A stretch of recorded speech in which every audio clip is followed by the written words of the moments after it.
Hello friends, welcome to Bhoomika's kitchen. ನಿಮ್ಮ ಭೂಮಿಕಾ ಸುದರ್ಶನ್. ಇವತ್ತು ಹೆಸರು ಕಾಳು ದಂಟಿನ ಸೊಪ್ಪು ಉಪಯೋಗಿಸ್ಕೊಂಡು ಉಪ್ಸಾರು ಮಾಡೋದು ಹೇಗೆ ಅಂತ ತೋರಿಸ್ತಾ ಇದ್ದೀನಿ. ಎಷ್ಟೊಂದು ವಿಧದಲ್ಲಿ ಉಪ್ಸಾರನ್ನ ಮಾಡ್ತಾರೆ ಅಂದರೆ ಬೇಯಿಸೋದು, ಅದರ ಕಟ್ಟು ಎಲ್ಲ ಒಂದೇ ಆದರೂ ಅದರ ಖಾರ ರುಬ್ಬ ಹಾಕ್ತಾರೆ ನೋಡಿ, ಅದಂತೂ ಡಿಫ್ರೆಂಟ್ ಆಗಿರುತ್ತೆ. ಸಿಂಪಲ್ ಆಗಿ ನಮ್ಮನೇಲಿ ಹೇಗೆ ಮಾಡ್ತಾರೆ ಅದನ್ನು ನಾನಿವತ್ತು ನಿಮಗೆ ತೋರಿಸ್ತಾ ಇದ್ದೀನಿ. ಬನ್ನಿ ಮಾಡೋದು ಹೇಗೆ ಅಂತ ನೋಡ್ಕೊಳ್ಳೋಣ. ಮೊದಲು ನಾವು ಹೆಸರು ಕಾಳು ಸೊಪ್ಪನ್ನ ಬೇಯಿಸ್ಕೋಬೇಕು. ಅರ್ಧ ಕಪ್ಪು ಹೆಸರು ಕಾಳನ್ನ ನೀರಲ್ಲಿ ನೆನೆಸಿಟ್ಕೊಂಡಿದ್ದೆ, ನೀರು ಸಮೇತ ಹಾಕೊಳ್ತಾ ಇದ್ದೀನಿ. ಒಂದು 3 ಕಪ್ ಅಷ್ಟು ನೀರು ಹಾಕೊಂಡಿದ್ದೀನಿ. ನಿಮಗೆ ಕಟ್ಟು ಎಷ್ಟು ಬೇಕೋ ಅದ್ರ ಮೇಲೆ ಡಿಪೆಂಡ್ ಆಗುತ್ತೆ. ಕಟ್ಟು ಒಂದು ಸ್ವಲ್ಪ ಸಾಕು ಅಂದರೆ ಒಂದು 2 ಕಪ್ ಅಷ್ಟು ನೀರು ಹಾಕೊಂಡ್ರು ಸಾಕಾಗುತ್ತೆ. ದಂಟಿನ ಸೊಪ್ಪು ಇಲ್ಲಿ ನಾನು 1 ಕಟ್ಟು ಉಪಯೋಗಿಸ್ತಾ ಇದ್ದೀನಿ. ದಂಟ ಸಮೇತ ಈ ಸೊಪ್ಪನ್ನ ತೊಗೊಂಡಿದ್ದೀನಿ, ಸಣ್ಣದಾಗಿ ಕಟ್ ಮಾಡ್ಕೊಂಡು ಹಾಕೊಂಡಿದ್ದೀನಿ.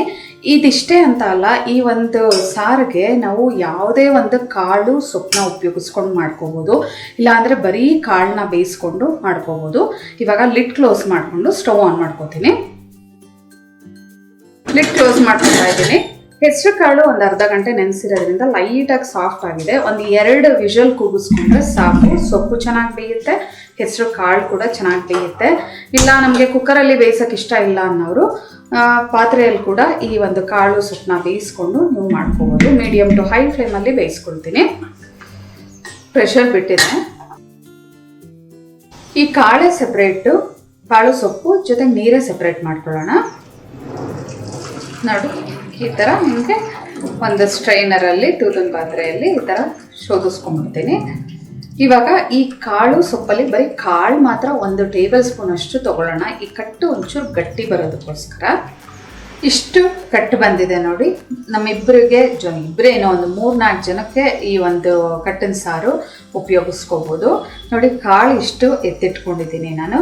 ಹಿಂಗೆ ಪ್ರೆಸ್ ಮಾಡಿದ್ರೇ ಗೊತ್ತಾಗ್ತಿದೆ ಸೊಪ್ಪಾಗಲಿ ಕಾಳಾಗಲಿ ಚೆನ್ನಾಗಿ ಬೆಂದಿದೆ.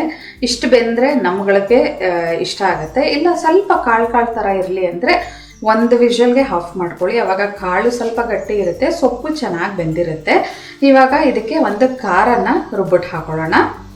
ಈ ಖಾರನ ನೀವು ಕಲ್ಲಲ್ಲಿ ಹಸಿಮೆಣಸಿನ್ಕಾಯಿ, ಬೆಳ್ಳುಳ್ಳಿ, ಕೊತ್ತಂಬರಿ ಸೊಪ್ಪು ಜಜ್ಜಿಬಿಡ್ಬೇಕಾದ್ರೂ ಹಾಕೋಬೋದು. ಮಿಕ್ಸರಲ್ಲಾದರೆ ಬೇಗ ಆಗುತ್ತೆ ಅಂದ್ಬಿಟ್ಟು ನಾನು ಮಿಕ್ಸರಲ್ಲಿ ಮಾಡ್ಕೊಳ್ತಿದ್ದೀನಿ. 4 ಎಸಳು ಬೆಳ್ಳುಳ್ಳಿ, 4 ಹಸಿಮೆಣಸಿನ್ಕಾಯಿ. ಖಾರ ಸ್ಟ್ರಾಂಗಾಗಿ ಮಾಡ್ತಾಯಿದ್ದೀನಿ. ಈ ಮೆಣಸಿನ್ಕಾಯಿ ಕೂಡ ತುಂಬ ಸ್ಟ್ರಾಂಗ್ ಆಗಿದೆ. ಇದಕ್ಕೆ ಹುಣಸೆ ಹಣ್ಣಿಂದ ರಸ ಹಾಕೊಳ್ತಾ ಇದ್ದೀನಿ. ಒಂದು 2ರಿಂದ 3 ಇಂಚಷ್ಟು ಹುಣಸೆ ಹಣ್ಣು ತೊಗೊಂಡು ಅದರ ರಸ ತೆಗೆದಿಟ್ಕೊಂಡಿದ್ದೀನಿ. ನೀವು ಬೇಕಾದರೆ ಈ ಜಾಗದಲ್ಲಿ ನಿಂಬೆಹಣ್ಣು ಕೂಡ ಹಾಕೋಬೋದು. ತುಂಬ ಸಿಂಪಲ್ ಈ ಖಾರ. ನೋಡಿ, ಕೊತ್ತಂಬರಿ ಸೊಪ್ಪು 1 ಟೇಬಲ್ ಸ್ಪೂನ್ ಕಟ್ ಮಾಡಿದ್ರೆ, ರುಚಿಗೆ ತಕ್ಕಷ್ಟು ಉಪ್ಪು. ಇದಿಷ್ಟನ್ನು ಫಸ್ಟು ಬ್ಲೆಂಡ್ ಮಾಡ್ಕೊಂಡ್ಬಿಡ್ತೀನಿ. ಮೊದಲು ಈ ಖಾರನ ಬ್ಲೆಂಡ್ ಮಾಡಿಕೊಂಡು ಇವಾಗ ಕಾಳು ನೋಡಿ ಇಷ್ಟು ತೊಗೋತಿದ್ದೀನಿ. ಒಂದು 1/4 ಕಪ್ ಅಷ್ಟು ಕಾಳು ತೊಗೊಳ್ತಾ ಇದ್ದೀನಿ. ಲೈಟಾಗಿ ಸೊಪ್ಪು ಬಂದರೂ ಪರವಾಗಿಲ್ಲ. ಇದನ್ನು ಜಸ್ಟ್ ಒಂದೇ ಸಲ ಬ್ಲೆಂಡ್ ಮಾಡ್ಕೋಬೇಕು. ಇಲ್ಲ ನಮಗೆ ಅಷ್ಟು ಬ್ಲೆಂಡ್ ಮಾಡೋದು ಮ್ಯಾಶ್ ಆಗೋದು ಇಷ್ಟ ಇಲ್ಲ ಅಂದರೆ ಕೈಯಲ್ಲಿ ಅಥವಾ ಸ್ಪೂನ್ ಸಹಾಯದಿಂದ ಜಸ್ಟ್ ಪ್ರೆಸ್ ಮಾಡ್ಕೊಳ್ಳಿ ಕಾಳನ್ನ. ಆ ಥರನೂ ಕೂಡ ಚೆನ್ನಾಗಿರುತ್ತೆ. ಜಸ್ಟ್ ಒಂದ್ಸಲ ಇದನ್ನು ಬ್ಲೆಂಡ್ ಮಾಡ್ಕೊಂಡಿದ್ದೀನಿ. ಇವಾಗ ಈ ಒಂದು ಕಟ್ಟು ಒಳಗಡೆ ಹಾಕೊಳ್ತಿದ್ದೀನಿ ಇದನ್ನು. ಇಲ್ಲ ನಮಗೆ ಈ ಒಂದು ಕಾಳು ಕೂಡ ಬೇಡ, ತಿಳಿಯಾಗಿರಲಿ ಸಾರು ಅಂತ ಅಂದರೆ ಬರೀ ಹಸಿಮೆಣಸಿನ್ಕಾಯಿ, ಬೆಳ್ಳುಳ್ಳಿ, ಕೊತ್ತಂಬರಿ ಸೊಪ್ಪು ಕೂಡ ಜಜ್ಜಿಬಿಟ್ಟು ಹಾಕೋಬೋದು. ಆ ಥರ ಕೂಡ ತುಂಬ ಜನ ಇಷ್ಟಪಡ್ತಾರೆ. ಸೌಟಲ್ಲಿ ಇವಾಗ ಚೆನ್ನಾಗಿ ಮಿಕ್ಸ್ ಮಾಡ್ಕೊಳ್ತೀನಿ. ಉಪ್ಪು, ಹುಳಿ, ಖಾರ ಎಲ್ಲ ಪರ್ಫೆಕ್ಟ್ ಆಗಿದೆಯಾ ಅಂತ ನೋಡ್ಕೊಳ್ಳಿ. ಖಾರ ಬೇಕು ಅಂದರೆ ಒಂದು ಹಸಿಮೆಣಸಿನ್ಕಾಯಿನ ಜಜ್ಜಿಬಿಟ್ಟು ಹಾಕ್ಕೊಳ್ಳಿ. ಹುಣಸೆಹಣ್ಣು ಬೇಕು ಅಂತ ಅಂದರೆ ಇನ್ನೊಂದು ಸ್ವಲ್ಪ ನೆನೆಸಿರೋಂಥ ನೀರು ಹಾಕೋಬೋದು. ಅಷ್ಟೇ. ಇಲ್ಲ ಹುಣಸೆಹಣ್ಣು ಹಾಕೋಕ್ಕೆ ಇಷ್ಟಪಡದೇ ಇದ್ದವರು ಈ ಟೈಮಲ್ಲಿ ಇದು ನಿಂಬೆಹಣ್ಣಿನ ರಸ ಹಾಕೋಬೋದು. ಅದು ಕೂಡ ತುಂಬ ಚೆನ್ನಾಗಿರುತ್ತೆ. ನೋಡಿ, ಹೆಸರು ಕಾಳು ಮತ್ತು ದಂಟಿನ ಸೊಪ್ಪು ಉಪಯೋಗಿಸ್ಕೊಂಡು ಈ ಒಂದು ಉಪ್ಸಾರು ಮಾಡಿದ್ದೀನಿ. ಎಷ್ಟು ಸಿಂಪಲ್ ಅಲ್ವಾ? ಫಟಾಫಟ್ ಅಂತ 5 ನಿಮಿಷಕ್ಕೆ ಕಾಳೊಂದು ಬೆಂದಿದ್ರೆ ಆಗೋಗ್ಬಿಡುತ್ತೆ. ಈ ಒಂದು ಉಪ್ಸಾರನ್ನ ಬರೀ ಹೆಸರು ಕಾಳು ದಂಟು ಬೇಯಿಸ್ಕೊಂಡು ಅಂತಲ್ಲ, ಎಲ್ಲ ವೆರೈಟಿ ಕಾಳು, ಎಲ್ಲ ವೆರೈಟಿ ಸೊಪ್ಪು ಬೇಯಿಸ್ಕೊಂಡು ಅದ್ರ ಕಟ್ಟಿಗೆ ನಾನು ಹೇಳಿದ್ದೀನಲ್ಲ, ಈ ಬೇಸಿಕ್ ಐಟಮು ಉಪ್ಪು, ಹಸಿಮೆಣಸಿನ್ಕಾಯಿ, ಬೆಳ್ಳುಳ್ಳಿ, ಕೊತ್ತಂಬರಿ ಸೊಪ್ಪು ಇದನ್ನು ರುಬ್ಕೊಂಡು ಹಾಕ್ಕೊಂಡ್ರೆ ನಿಮಗೆ ಆ ಒಂದು ಉಪ್ಸಾರು ರೆಡಿ ಆಗುತ್ತೆ. ಈಗ ಸಾರೇನೋ ರೆಡಿ ಆಯಿತು. ಕಾಳಿಗೆ ಒಂಚೂರು ಒಗ್ಗರಣೆ ಹಾಕೊಂಡ್ಬಿಟ್ರೆ ಪಲ್ಯನೂ ರೆಡಿ ಆಗೋಗ್ಬಿಡುತ್ತೆ. ಒಗ್ಗರಣೆ ಹಾಕೊಂಡ್ಬಿಡೋಣ. ಕಾಳು ಸೊಪ್ಪಿಗೆ ಒಂದು ಸಿಂಪಲ್ಲಾಗಿ ಒಗ್ಗರಣೆ ಹಾಕೊಳ್ಳೋಣ. ದಪ್ಪ ತಳ ಇರೋವಂಥ ಬಾಣಲಿ ಇಟ್ಕೊಂಡು 1.5 ಟೇಬಲ್ ಸ್ಪೂನ್ ಎಣ್ಣೆ ಹಾಕೊಂಡಿದ್ದೀನಿ. ಎಣ್ಣೆ ಒಂಚೂರು ಚೆನ್ನಾಗಿ ಬಿಸಿ ಆಗ್ತಿದೆ ಹಾಗೆ ಸಾಸಿವೆ, ಕಡಲೆಬೇಳೆ, ಉದ್ದಿನಬೇಳೆ ಇದೆಲ್ಲ ಚೆನ್ನಾಗಿ ಸಿಡಿಯೋದಕ್ಕೆ ಶುರು ಆಗಲಿ. 3 ಹಸಿಮೆಣಸಿನಕಾಯಿ ಸಣ್ಣದಾಗಿ ಕಟ್ ಮಾಡ್ಕೊಂಡಿದ್ದೀನಿ. ನೀವು ಬೇಕಾದರೆ ಒಣಗಿದ ಮೆಣಸಿನಕಾಯಿ ಕೂಡ ಹಾಕೋಬೋದು ಈ ಜಾಗದಲ್ಲಿ. 1 ಈರುಳ್ಳಿ ಸಣ್ಣದಾಗಿ ಹಾಕೊಂಡಿರೋದು, ಜೊತೆಯಲ್ಲಿ 1 ಗರಿ ಕರಿಬೇವಿನ ಸೊಪ್ಪು.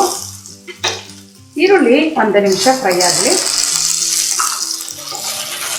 ಈರುಳ್ಳಿ ಎಲ್ಲ ಚೆನ್ನಾಗಿ ಬಾಡಿದೆ. ಇದಕ್ಕೆ ಪಲ್ಯಕ್ಕೆ ಎಷ್ಟು ಬೇಕೋ ಅಷ್ಟು ಉಪ್ಪು ಇವಾಗಲೇ ಹಾಕೊಂಡಿರ್ತೀನಿ. ಒಂದ್ಸಲ ಎಲ್ಲ ಚೆನ್ನಾಗಿ ಮಿಕ್ಸ್ ಮಾಡಿಕೊಂಡು ಇವಾಗ ನಾನು ಶೋಧಿಸ್ಕೊಂಡಿರೋವಂಥ ಕಾಳು ಸೊಪ್ಪನ್ನ ಇದರೊಳಗೆ ಹಾಕಿ ಮಿಕ್ಸ್ ಮಾಡ್ಕೊಳ್ತೀನಿ. ನಾನು ಯೂಶ್ವಲಿ ಯಾವುದೇ ಒಂದು ಕಾಳು ಸೊಪ್ಪಾದರೂ ತುಂಬ ಸಾಫ್ಟಾಗಿ ಬೇಯಿಸ್ಕೊಳ್ತೀನಿ, ತಿನ್ನೋದಕ್ಕೆ ತುಂಬ ಚೆನ್ನಾಗಿರುತ್ತೆ, ಟೇಸ್ಟಿಯಾಗಿ ಅಂತ. ಇದನ್ನು ಈವನ್ ಆಗಿ ಮಿಕ್ಸ್ ಮಾಡ್ಕೊಳ್ತೀನಿ. ಒಗ್ಗರಣೆ ಎಲ್ಲದಕ್ಕೂ ಹಿಡಿಬೇಕು. ಒಂಚೂರು ಟೇಸ್ಟ್ ಮಾಡಿ ನೋಡಿದೆ, ಉಪ್ಪು ಖಾರ ಎಲ್ಲ ಕರೆಕ್ಟಾಗಿದೆ. ಎಲ್ಲ ಒಂದ್ಸಲ ಮಿಕ್ಸ್ ಮಾಡ್ಕೊಂಡ್ಮೇಲೆ 1 ಟೇಬಲ್ ಸ್ಪೂನ್ ಅಷ್ಟು ಹಸಿ ತೆಂಗಿನ ತುರಿ. ನೀವು ಬಾಕ್ಸ್ಗೇನಾದರೂ ಪ್ಯಾಕ್ ಮಾಡೋದಾದರೆ ಈ ಪಲ್ಯಗಳನ್ನ ಈ ಒಗ್ಗರಣೆಲೆ ಒಂಚೂರು ತೆಂಗಿನ ತುರಿನ ಬಾಡಿಸ್ಕೊಂಡ್ರಿ. ಆವಾಗ ಎಷ್ಟೊತ್ತು ಒಂದು 3 to 4 hours ಈ ಪಲ್ಯ ಹೊರಗಡೆ ಇಟ್ಟರು ಏನಾಗೋದಿಲ್ಲ.